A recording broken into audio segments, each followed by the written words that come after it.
Well, hey there, Star Trek fans. It's John Paul here.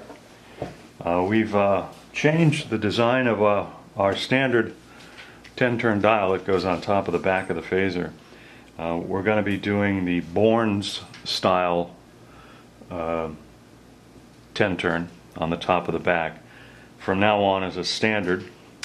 It fits on an art asylum and others nearly identically to the way they always have. The center of the Bournes dial, and this is the Bournes dial right here, that empty hole in the middle is intended for a 7/16 inch aluminum rod or whatever you're going to mount it with. If you're doing a JEIN Hero, you'd use a rod. But in any event, a lot of people put these on art asylum shells. So we're going to show you in this video how to do that. It's fairly straightforward.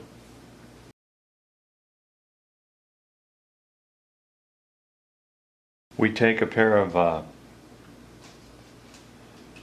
we all recognize these. These are Xuron, Xuron snippers. These are made for stipping the plastic spigots on a typical model kit. They also come in handy when building a phaser hero or laser phaser from an art asylum shell. Now this little bugger here, this is the plastic part from the art asylum, the internal mechanism. This one happens to be clear, so it's a little harder to see. And as you can see, when we try to put the Bournes dial over that, it's not fitting. And that's because the diameter of this part is 3/8 of an inch. So we've got to take off a little bit all the way around. And the quickest, easiest way to do that, sanding is one option or a lathe is another. But the quick, easy way is... All right. And so here's that clear plastic part with the perimeter of that 3/8 inch section all snipped off. And what we can observe is, and I will just grab this, that there's sort of a little crown of spikes around this thing. And what that allows us to do when we glue this on is it centers itself because of the spikes. You see that? How convenient for us.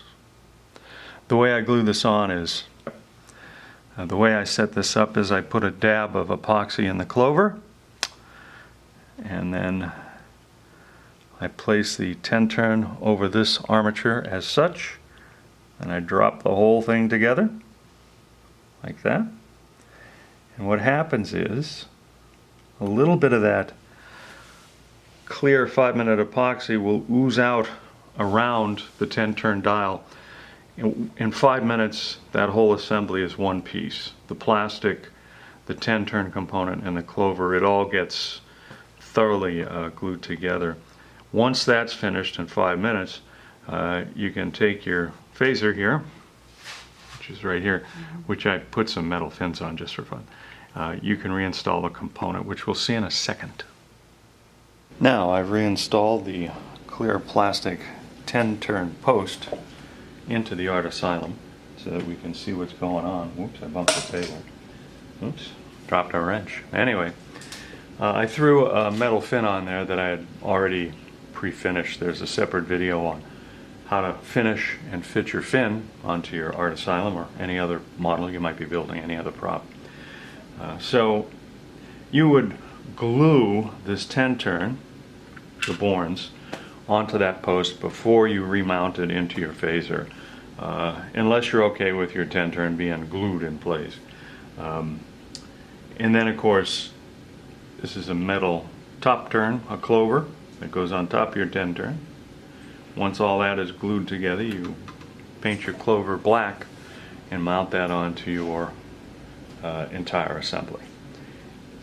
It looks pretty darn slick. You'll see, yeah, that's about as much as I can zoom in.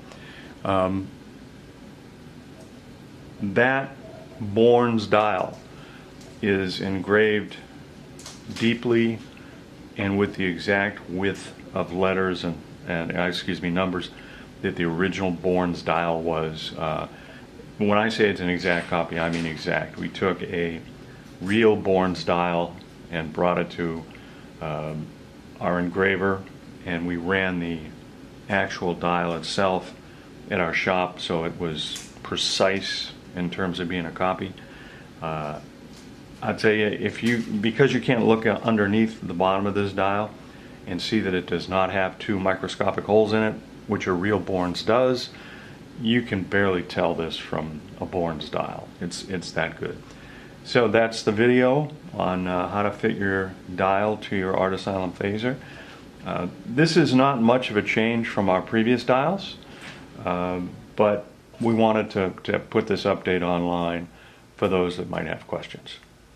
All right, live long and prosper. That's what they say.